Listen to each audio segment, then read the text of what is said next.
Welcome back to the Shema podcast.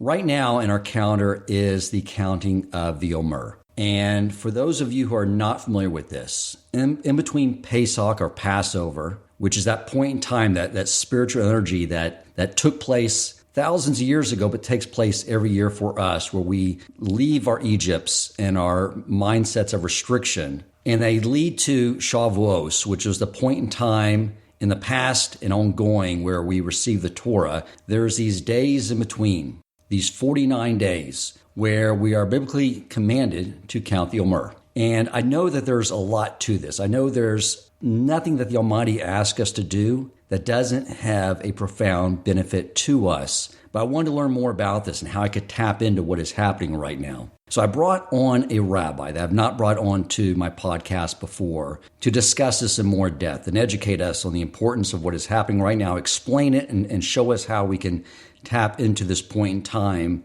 to improve ourselves, to improve our closeness to Hashem, which I believe is what every mitzvah and holiday is there for. And to give you a little background, I'm going to start off with a story. About 7 years ago, I had just really been starting to study with Rabbi Yochal Wolbe. And it was the first time I ever got to know a Torah scholar on a personal level. Now, I had met really intelligent people in the business world in my past, people that were very knowledgeable and very educated in the secular world and business and law. They were very successful, according to how we define that in the secular world, as having lots of money, lots of financial wealth. But whenever I would get to talk to these people, they always lacked in so many different areas. Either they were shallow in other areas of life, or their character was very flawed. Often they would be extremely arrogant. And I would see them, they would be rude to waitstaff, and they would boast about their extramarital affairs. And I just sort of reasoned that we only have so much finite intellectual capacity that if it's focused on one area, like mastering the business world and those intellectual endeavors, that other areas, they're just going to be lacking. And so when I was starting to study with Rabbi Yochal Wolbe, I saw that I met someone that was not like that. For one, he had a much greater intellect than anyone that I ever met in the business world, not only in Torah, but just the ability to solve problems and break things apart. Things in the business world, even though I was never exposed to the business world, I could bring him a business challenge that my colleagues and I were challenged with, and he could effortlessly dissect them, break it apart, and solve them for us. And I never met anyone like this. And then at the same time, he was extremely humble, extremely gracious. He just had this perfect character. And I realized that man can encompass all these things: great intellect, perfect character traits. And I knew that was because of Torah study. You cannot get that through any PhD program at a university. That came only through Torah study. And I wanted this so bad. I wanted to be like this. And man, what that voice in the back of my head, now that I know it's my Yetzer Hara, would tell me is, it would say, Dan, come on. This rabbi, he was immersed in this from birth. Look at his pedigree he came from, all these Torah scholars. So yes, he was able to accomplish that, but come on, be realistic. You can't do that. You know nothing about Torah. You are crude. You are crass. Just be realistic with your expectations on what you can achieve. And I was having lunch with Rabbi Wolbe one day, and I shared with him my thoughts on this matter. And he said, that is totally untrue. He said, let me tell you something. There was a man that came to yeshiva when I was there, and he knew less Torah than you know now. He didn't know any Hebrew. I had to sit there with him with flashcards, teaching him the Aleph Bet. And he focused on it day after day, and now he is a tremendous Torah scholar with sterling quality character. He's amazing at what he's accomplished. So you can never use that as an excuse. It can be done. Maybe you're not immersed in yeshiva. Maybe it'll take a little longer. But if you stay focused like he did and keep pushing ahead, then you eventually will get there. And I used that story all the time in my head whenever I got frustrated with studying, with trying to learn something. If I was trying to master a mitzvot, let's say it was Shabbos, thinking I had it all down and I learned something that I was not doing right, or usually multiple things I was not doing right and getting frustrated, I would always refer back to that story. The man that came in knowing nothing and forged himself into an incredible individual and a Torah scholar. Now, fast forward to a year ago. I'm now the president of Torch, and Rabbi Ari Wolbe and Rabbi Yochal Wolbe said we need to hire someone to focus on the young professionals. And they said because I was the president of the board, I need to be involved in the interview process. and I needed to approve this hire. And I said, I don't want any part of that decision. That's way too lofty of a decision for me. It's too important. You got to have the right rabbi, or otherwise the younger people that this rabbi is supposed to be reaching out to, if that's not a good fit, then they'll lose. And the last thing I ever want to see happen is for me to have to fire a rabbi if they're not a good fit, and tell a rabbi that I brought to Houston, Texas, that from Israel, that he's no longer needed. So I said, I don't want this. This is too lofty of a decision for me. And they said, well, you need to be involved with it. So we had an online interview with this rabbi and his lovely wife, and I could tell he was a remarkable individual.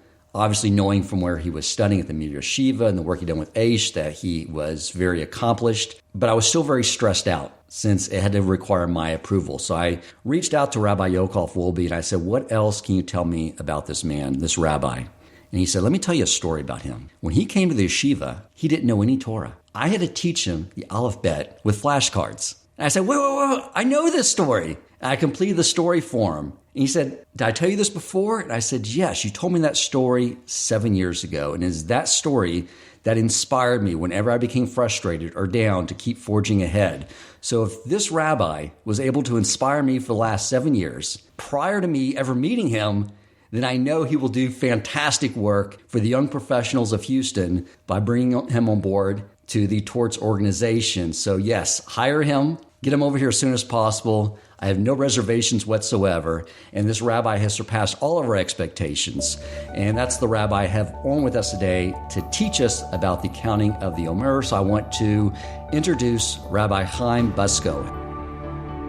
Welcome to the Shema Podcast, the podcast for the perplexed, where Torah insights, intertwined through personal stories, as well as interviews with leading Torah scholars, demonstrate the empowering qualities of Torah and mitzvot.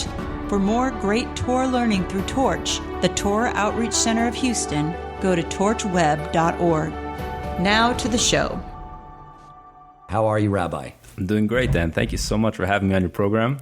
I never heard that story. I didn't know that. Very interesting. I feel very blessed that I was able to play a part in that. I hope that what I have to say will be beneficial to you and to myself and to all your listeners with God's help. So if you could start off by telling us a little bit about your background, what made you want to go to yeshiva and study? And then after you were at the yeshiva studying, what caused you to want to get into Jewish outreach? I had always been interested in philosophy from a very young age, thinking about what life is about. And when I was younger, it was more metaphysical and more abstract, and I was very enthralled by what reality is and those kinds of things. And as I started to mature, I was more interested in what we can really know, something more practical. And then as I got a little bit older, when I was in college, I was studying philosophy, and all of those esoteric things didn't interest me as much as things that were much more practical, like ethics. And I really wanted to study ethics. I wanted to know, what am I living for? What's the right way to live? I really wanted this clarity. And to my dismay, even though the university that I went to has a very reputable philosophy department, I wasn't getting anything from that. It was very interesting material, but the people that were teaching me, they weren't living what they were teaching. It wasn't, these people weren't searching for a way of life. The example of this that I always give, this is a fairly well-known story. There was a professor of ethics at Harvard, and he was caught cheating. He was having an affair with one of his students who was underage. So that's illegal, statutory rape. They were taking him away, and a reporter asked him the obvious question. So how do these two things add up? You're doing something so unethical, and yet you're an ethics professor at one of the greatest universities in the world. And his answer really epitomizes my frustration and my feelings about the entire world of academia that I was exposed to. He said, if I were a professor of mathematics, no one would have accused me of not being a triangle. Meaning, there's my life, and there's my area of study, and what does one thing have to do with the other? And that story sums up the frustration that I was feeling in that world. And I started to do some of my own searching outside of my studies in university, and I realized that I'm a Jew, and I really don't know anything about my own heritage. I had very, very minimal education growing up about what Judaism was, and the education that I did have was wrong. And so I decided to seek out a rabbi. I found a rabbi on campus. I wasn't interested in becoming religious at all, but I wanted to ask him some questions just to see what's the Jewish take on some classic philosophical problems. And I started talking to him, and I was very impressed. I didn't expect there to be any depth in religion. I had pretty much discounted all religion as being foolish and requiring blind faith, and there's no intellectual clarity to it whatsoever. And I was blown away because I saw that wasn't the case. And I saw that I was getting answers which were much more satisfying than what I was getting in university. Still had no interest in becoming religious, but I was definitely intrigued. And I kept meeting with this rabbi, and eventually he told me he's running a trip to Israel and he'll bring me along. I just have to keep going to his classes and developing a relationship with him. I said, fine. And a few months later, in December of 2009, he brought me on birthright to Israel, and it was a 10-day trip. I didn't expect much to happen better, but I was excited to see what the land of Israel was like. I didn't really grow up with any sense of national pride of Israel, nothing like that, but it was just an interesting experience. And when I got there, I don't really know what to call it. I had an experience. It was my first day. I was in Sfat, which is considered one of the most mystical cities in the country. Up in the north, it's literally in the clouds. You're up in a mountain, clouds surrounding you. And that first morning when we were there, I walked out on this mountain. I looked over the land of Israel for the first time. And again, I didn't really grow up with any sense of, Israel is my homeland or anything like that. But I can't describe it. Just looking at the land of Israel, something sparked inside of me. And it was a very profound experience that I can't describe to this day. And I realized there's something here that I've been looking for, and I've got to figure out what it is. A couple days later, I called my parents and I told them I'm not coming home. I got to figure this out. Those are a couple very uncomfortable phone calls. It didn't go well then, but over time, things worked out in the end. And what happened was, right at the end of my birthright trip, I told them I want to study Torah. I just need to figure this out, what's going on here. And they set me up in a wonderful yeshiva called Esha Torah, right in the heart of Jerusalem, in the old city, right across from the Western Wall. And it was then my first day in yeshiva, maybe first or second day, that I met, this is one thing we have in common, your mentor, my mentor, Rabbi Yaakov Wolbe. And like you said, he taught me Aleph Beis from scratch. And I progressed throughout there. I didn't go home for about 15 months was the first time I went back to visit home. And by then I was already well immersed. The process didn't happen overnight. It took months and months and months for me to decide this makes sense. This is what I'm living for.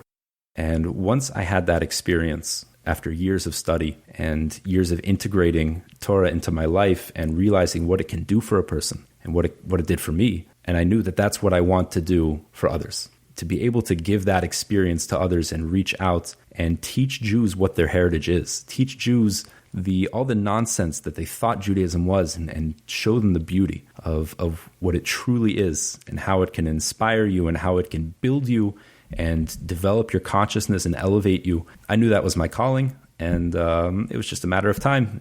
10 years of study, and here I am. That's wonderful. When I first started studying, and after I had gone through and learned all the logical proofs for Torah, and I was just sold. This is it. This is the Creator's word. This is everything we need to know right here. I felt like I had discovered a treasure chest. But yet, no matter how much jewels I pulled out, there was more there. And I was just trying to give them out to other Jews as well. And they weren't quite getting what I was holding in my hand. So I'm thankful that I know there's definitely a skill set that comes along with great Torah wisdom. I'm sure those are both the same thing, at being able to reach people who haven't been exposed to what Judaism and Torah really are, the magic. It's all that matters in life. And that's why I have the greatest amount of admiration for you and the other torch rabbis with your ability to do that. So if you could explain the counting of the Omer. So what do we need to know about this? Because I know there's something beyond just saying a number, counting, that we're supposed to be doing every night and probably every day right now. And I want to know and be able to share with my family as well how we can tap into what the Almighty is really trying to teach us with this. Yes. So you're right. There's much more than just counting a number. And one major thing in all of Judaism is to understand that any point we find ourselves in throughout the year, it's not an isolated event. And even the holidays, Pesach, Shavuot, Sukkot, these holidays, what they are, they're major focal points. They're peaks in spiritual energy, but they flow from one to the other. And there's a whole picture, there's a whole system moving from one stage to the next stage, building and building, and no one piece of the puzzle is isolated. It's all part of one long process. And so in order to understand where we are right now, we have to step back and look at a larger context of the surrounding holidays and the surrounding time periods and what this process is in terms of that greater context. So the first thing is we need to understand that this process now of counting the Omer, it's a transition period from Pesach, Passover, to Shavuot. In fact, on the calendar, the Torah describes that Passover needs to take place on the 15th of the month of Nisan. And the Torah does not say the date for Shavuot. It does not say on the 6th of Sivan or anything like that. It says you shall count 50 days or 7 weeks from Passover, and then that 50th day will be Shavuot. So it's clear from the way the Torah describes it, the way the Torah prescribes following these holidays, is that there's a process of building from Pesach to Shavuot. And one thing that's interesting to note, which we'll discuss a little bit more later, is that this counting period, we're not counting down to Shavuot. In fact, we're counting up. If there's a major event and it's isolated that's coming up, the Super Bowl, someone's very excited about the Super Bowl, so they might count only 15 days left until the Super Bowl, only 9 days left. That event is what's important, and we're basically just killing time until we get to then. Only 9 days left, only 8 days left. And it's what happens is that when you count like that, each day becomes irrelevant. It's just a matter of time until you get to what's really important. Counting up signifies that each day that we're moving forward, we have accumulated something. We're building toward a goal, and that each day is significant. And it is very significant, as we'll see. Now, before we continue, I should point out that there are two things that we observe during this time period. There's the biblical commandment, like you mentioned, of counting these days up until that period, which also corresponds to a special sacrifice that we brought in the temple. That's the biblical mitzvah. And rabbinically, there's also a period of mourning during this time period, which some people might be familiar with. And we'll need to understand what that is and how that connects to the biblical mitzvah and what's the relationship there.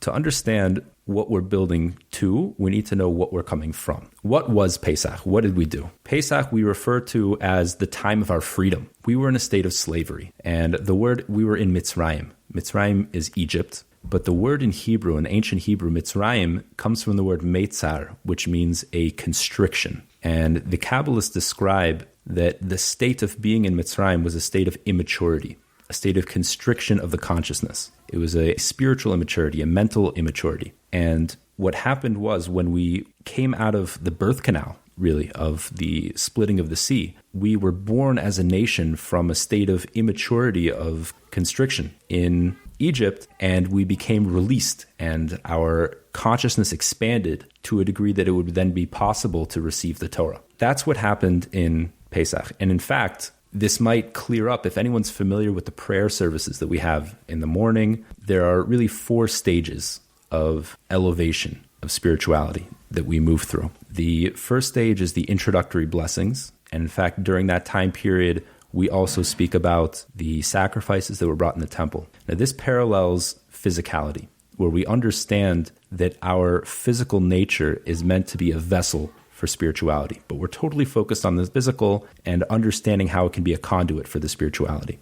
So we make these blessings about how God gives us the ability to stand and walk and see and all these physical features about us. And we talk about the sacrifices that were brought in the temple, which was a very physical thing, bringing an animal, bringing it closer to Hashem. The word sacrifice in Hebrew is korban, which means to bring closer. So it's all about that physical elevation. From there, we move on to what's called the verses of praise, Pesukei de Zimra. And that period is where we move just one step above the physical, and now it becomes what's called ruach, ruchnius, spirituality. And ruach parallels speech, because it's that wind that occurs right here in the throat, that from the breath of the lungs, it comes up and it passes through. That's a connection between the physical and the mental, the spiritual. It's ruach. So during these verses of praise, we're focusing on speech and how speech is a conduit of our spirituality above the physical. Speech is a very uniquely angelic nature of man. This is during the verses of praise. The Shema, that's even one step above, and that parallels the neshama, which is totally spiritual. It's above even the wind. It's the level of just breath. Without blowing, without a wind, it's just that soft breath that comes out. That's neshima in Hebrew. Breath parallels the word neshama, which means soul. And this level is even higher. This is the realm of thought, above speech. This is a very close level to Hashem, where we describe our unity with Hashem and our love for Hashem. We're all focused on that. Now, the reason I'm giving you all of this introduction is to just explain what the leaving of Egypt is on a personal level. If you'll notice, during these verses of praise, we say a lot of psalms and praise of Hashem, but then seemingly out of place, right at the end there, we sing the Song of the Sea, of the leaving of Egypt. And the reason we do that is because here is where we're making a very important transition. We're making a transition from a state of spirituality that we can connect to, speech, up to a level that's way beyond the physical, that's not even connected to the physical, a state of complete unity with Hashem when we say the Shema. To make that transition is very difficult, and therefore we draw in the energy of leaving Egypt. Because what the power of leaving Egypt is it's a release from the constriction of our immature state of mind to a state of expanded consciousness. And in that level, in that meditative state that we achieve, having said all of those verses, using that transition of leaving Egypt, we can now reach the state of unity with Hashem when we say the Shema. And in fact, even after we say the Shema, we repeat a few key phrases from the leaving of Egypt right before we go into the Amidah, the silent prayer, which is an even higher level, but that's not the topic of our discussion now. That was the leaving of Egypt. It's the time of our freedom. Now, the freedom isn't complete until we've actually achieved the goal, which is the receiving of the Torah. That's the whole purpose. We didn't just come out of Egypt so that we wouldn't have to do slave labor anymore. We came out of Egypt for a very specific purpose, to receive the Torah. And what receiving the Torah is not an intellectual book of laws. As you were mentioning earlier in your introduction, what Torah is something that can totally transform a person. And it's not meant to be studied on a very superficial intellectual level, which unfortunately many times it is. It's a tragedy. It's meant to be integrated into your being. And in order to do that properly, you need to prepare yourself and become a proper vessel for receiving this divine wisdom. It's not a simple thing at all.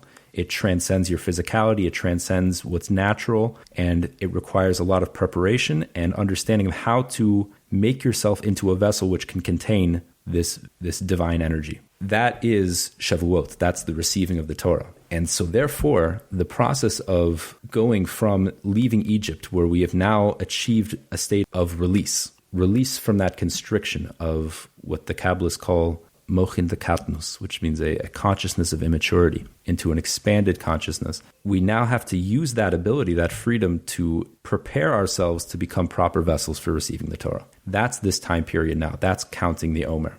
And I'll describe in a minute exactly how to do that. So basically, to summarize what you're saying is, once we're free of those immature, those mental limitations, then before we can receive Torah, we have to, in essence, forge ourselves into a state of consciousness so that we can receive it. And so we can't really even go to Shavuos without preparing ourselves. Otherwise, I guess what you're saying is we won't be able to receive what is intended to be received on that day. Yeah, that's pretty much it. With this expanded consciousness, we're able to work on all of the different traits which are required to receive the Torah, which I'll briefly go over in a minute, but I highly encourage you to study out and how to acquire them. But before that, I just want to mention one other point about what Passover is and what Shavuot is and that process. People often ask a question when they're dating, how do I know I'm really in love? Maybe it's infatuation, maybe it's love. And what Disney movie teaches you is that there's no such thing as infatuation. It's always love. And it's so wrong. And the answer is, let's say you meet a girl, you meet a boy, and you fall madly in love. And is it really love? Is it really not? Here's the answer. It's not love. It's infatuation. What love is a result of having given yourself, of self-sacrifice, of joining in a true unity. That can only be built over time. Love is not a feeling. Love is a state of being where you have expanded yourself to include someone else. It's a form of unity. That takes a lot of hard work, and it's extremely difficult. And anyone that has been married for any amount of time knows that it's a very challenging experience, marriage, because you're immediately forced to overcome your own selfishness for the sake of someone else. But that's exactly the point where love can be built, is when your own selfishness is being challenged. It's very difficult work. And if we didn't know what love felt like, there is no way we would do the work that's required to truly achieve it. And so therefore, the way God built the world is that in order to inspire us to do the work that's necessary in order to achieve what's truly valuable, is we get a sneak peek. We get a taste of what it really feels like. That's what infatuation is. It feels just like love, which is why it's deceiving. A lot of people think, oh, I'm in love. It's because it feels just like what love should feel like, but it's not real. It's counterfeit. It's just a taste. It's a sneak preview. This is what you could achieve if you do the work. That's infatuation. So that gives us the energy. It gives us the inspiration. Wow, this is amazing. This sense of unity and my feelings toward this person. Then you use that as energy and inspiration to do the work that's necessary of overcoming your selfishness and giving to the other person. And that can eventually translate and transform into true love over time. And that's exactly the process that's happening here as well. When we were in Egypt, we were at a state of very low spirituality. In fact, our sages tell us that we were at the lowest level of spiritual impurity possible before we would have just been completely obliterated spiritually. God brought us out right at that moment, right before we would have been completely destroyed, and not only brought us back to zero of sort of neutral between purity and impurity, but brought us all the way up to the top, to stage 50, which is the highest of all the stages. That was the leaving of Egypt, the splitting of the sea.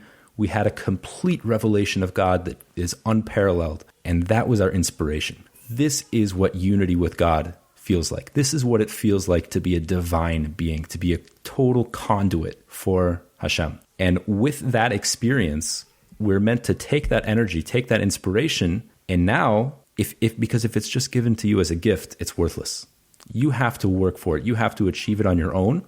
And therefore, right after Pesach, right after that experience of having been lifted up with all of that inspiration, we're dropped back down to zero, to neutral. And from there, we take that experience, that incredible energy that we just had of that inspiration, and we use that to start building from ground zero. 1, 2, 3, 4, all the way up to the point where we go all the way back up to level 50. And once we've achieved it on our own, now we have become fitting vessels to receive the Torah. So that's just another look at what this process is of counting the Omer. It seems like when you read the Torah that God does that quite a bit. Like when it describes what life was like in the wilderness for those 40 years, where we received manna from the sky and the clothes grew on our backs and everything was taken care of for us. That seemed like the ideal situation, that he just wanted to give us a taste of what it was like. And that's the ideal, that's sort of where he wants for us. But then he pulled it away because he wants us now to have to put in the effort to earn that type of life experience. Is that? Yeah, it's 100% right. And this isn't our topic, but what you're touching on is also the sin of the spies was very much related to this. They didn't want to go into the land of Israel. It was very comfortable living in God's arms in the desert, right? Everything's taken care of, and it's hard to go back to zero and start working on your own. So this is just a tactic of making something experiential and then pulling it away and saying, now if you want it back, earn it so you feel deserving of it. Yeah, and it's not just to feel deserving of it. It would be impossible to receive the Torah if we didn't work for it ourselves. This is another discussion of why that is, but suffice it to say that it would be impossible to be given godliness, divinity, as a free gift. It has to come from us. It has to be our own self-mastery, our own perfection. And but it's necessary, this inspiration. It's not just a tactic that's useful. It's absolutely necessary because we have to know what's possible. We have to feel what it's really like. Otherwise, we wouldn't know what to do. We wouldn't know where to go. We wouldn't have the energy to be able to work for it. When you're describing exactly what real love is versus infatuation, I don't know if there's a way to make a movie script for Disney that would work with the real formula. But I always told my daughter growing up, when she would watch those princess movies, that those were underwritten by the Plastic Surgeon Association. The prince would find her, she's beautiful, and then she would find some trust fund kid that never worked a day in his life, and then they lived happily ever after. Yeah, exactly.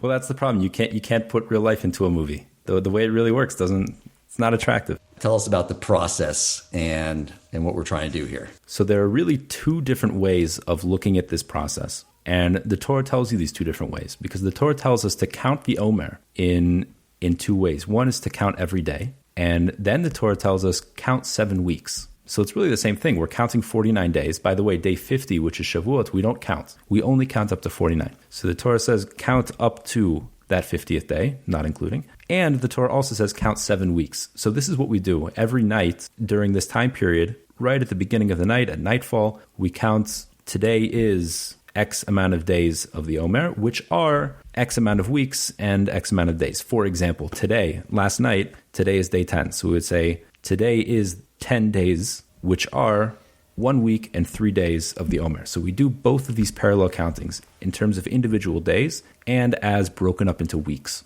And these are two different ways of relating to this process of what's happening. The counting in terms of days by themselves is looking at a very linear process of moving up in stages of becoming proper vessels of receiving the Torah. And these parallel what's called the 48 ways. Maybe some of your listeners have heard of this. In Pirkei Avot, Chapters of Our Fathers, describes there are 48 different forms of acquisition to acquire the Torah. Because again, like we said, Torah is not an intellectual study. It's not a science. It's not physics or math. It's a way of transforming your being. And you need to study it.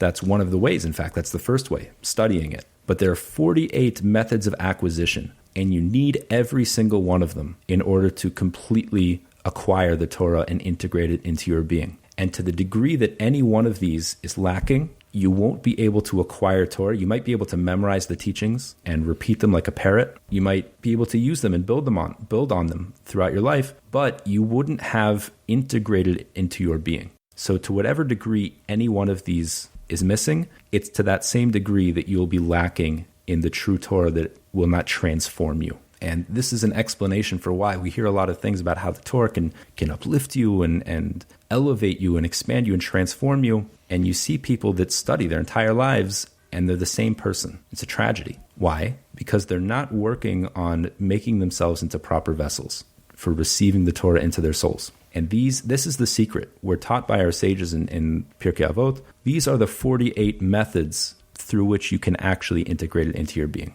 And this time period parallels each one of those ways. So there are 49 days that we're counting, and there are 48 methods of acquisition. That 49th day that doesn't have a method of acquisition, on that day, we focus on all of them together and integrating it as a whole. But each one of these ways parallels these days. So that's something practical that we can work on. So this idea of moving from Pesach to Shavuot and understanding what this process is meant to be, of transforming us, bringing us from a stage of, okay, we're back at zero. I've had my coming out of Egypt and I'm ready to start working. What should I be working on? We have the plan laid out for us. Each day parallels one of these ways, and each day we should be working on that method to transform ourselves into a being which can receive the Torah. Each one of these requires a great amount of meditation on them to contemplate the meaning of it and how to integrate it into your lives. There's not a tremendous amount of commentary that we find on each one of them, but they're fairly straightforward. And it's all about thinking about it deeply and trying to emulate it in your life. So I'll give you an example. Today is the 25th. It's B'shimush Talmidei Chachamim, which means serving scholars, serving Torah scholars. So how is that helpful? So I'll give you an example from the Talmud. There was a certain rabbi who had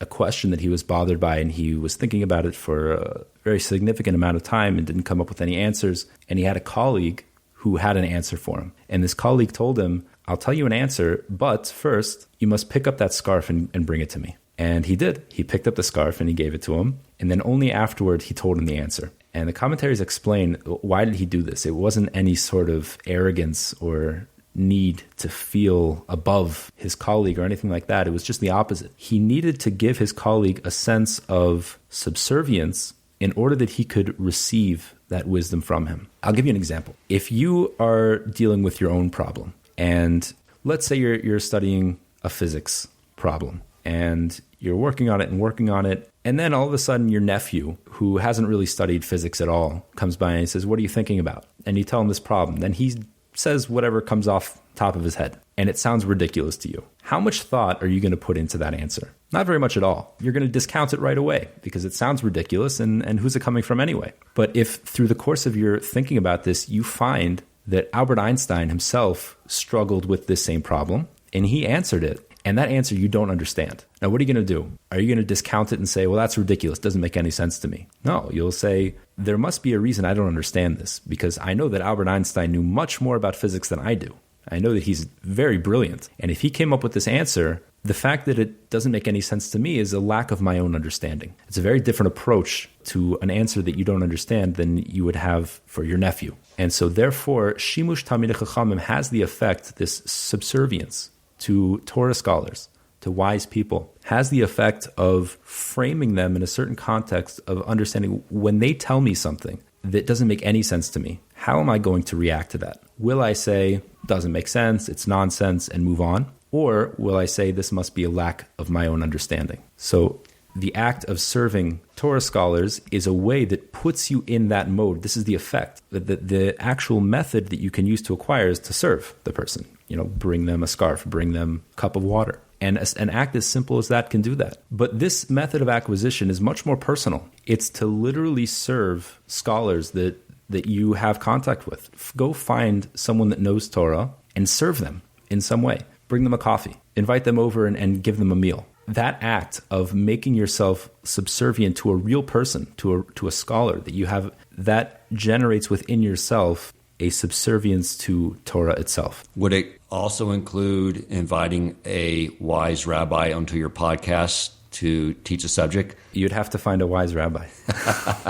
Theoretically, yes. Give another example, just so this sort of makes sense to the listeners. Okay, I'll give you another example, which is very appropriate to the next part of our discussion. Tomorrow's way is bedikduk chaverim, which means be very particular, to be very meticulous in working things out with other people, with your friend. Now, in order to do that, that requires a certain respect that you'll have for your friend. And the reason I chose this, tomorrow's way, is because it's a nice segue into the next issue that we need to discuss about the Omer, which is this period of mourning. For your listeners that aren't aware, this is a period of mourning. There are different traditions of when it starts. I think most people that I know, most people that I've come into contact with are in this mourning period now. Some people started a little bit later and it continues until Shavuot. But there's a period of 33 days of mourning. And the reason we do this is because one of the greatest rabbis of all time, Rabbi Akiva, he had transformed himself into the singular conduit for the transmission of the oral Torah.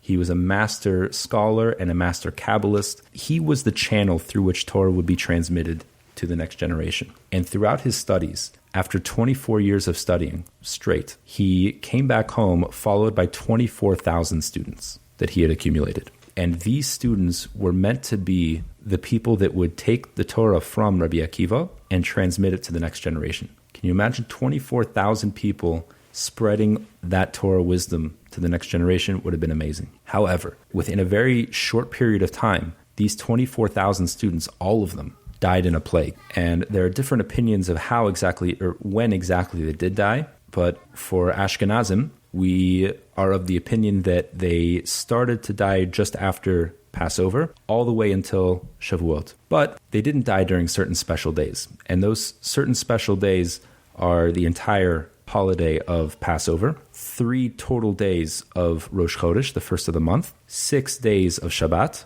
And so if you add all of those together, that's 16 days that they weren't dying. And if you take 49 days, that period in between Passover and Shavuot, subtract 16, we get 33 days total that they were dying. And so therefore, our custom is that we smash all of those 33 days together and we mourn for a total period of 33 days. That starts from the day right after Passover until what's called Lag BaOmer, the 33rd day of the Omer.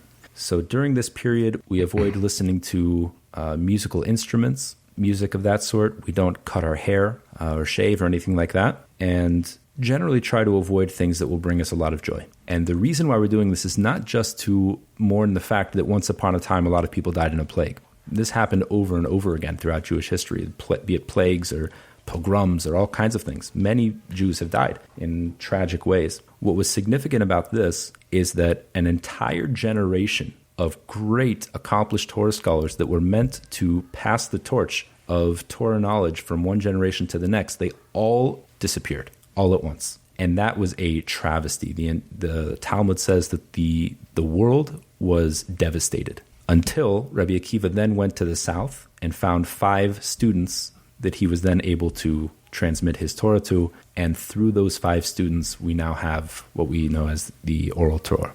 Why did these people die? Why did they die in a plague? The Talmud tells us because they didn't give each other enough respect. And it's not insignificant that they died during this period of in between Passover and Shavuot. This is the time period where we're supposed to turn ourselves into vessels which can receive the Torah, which can be a conduit for the Torah. And since these people, these 24,000 students, they were responsible, they were charged with the task of transmitting Torah from one generation to the next, it needed to be with 100% clarity and purity. And since they were lacking in this way of respecting their friends, not giving their colleagues enough respect one to the other, so therefore they wouldn't be able to transmit the Torah to the next generation, because as we mentioned earlier, any lacking in any one of these methods of acquisition of the Torah, including being particular with your friends, giving honor to your friends, to the degree that that's lacking, the Torah itself will be lacking,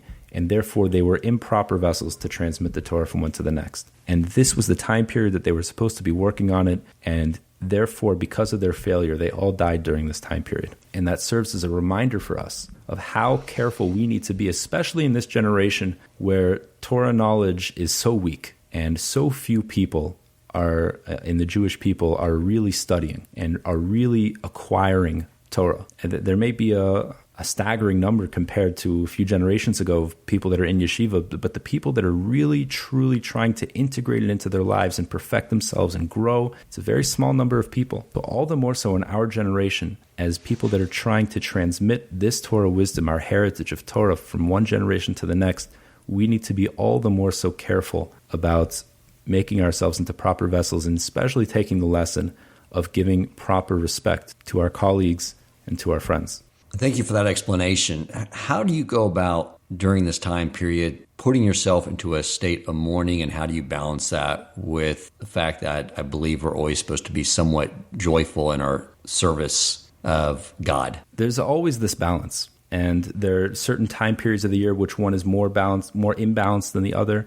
For example, on the holidays, the festivals, for example, Pesach and Shavous and Sukkot, were meant to have more joy, more love than fear of God, for example. And during the days of awe, Rosh Hashanah and Yom Kippur, it's the opposite. We're meant to have much more fear of God than love. And throughout the year, it's meant to be pretty much balanced evenly. During this time period, there should just be a little bit more stress on having a heavier head, so to speak, and being much more focused on correcting the wrongs of our ancestors. Now, obviously, anytime we do a mitzvah, that should be done with tremendous joy. Our sages gave us very clear guidelines how to observe this mourning period. Don't listen to especially live music and dancing or anything like that. Don't cut your hair, which gives you a whole freshness and renewal, that kind of thing. And the Mishnah Berurah, one of our most recent halachic authorities, tells us to generally try to avoid things which bring you to a great state of joy. As long as you're avoiding those things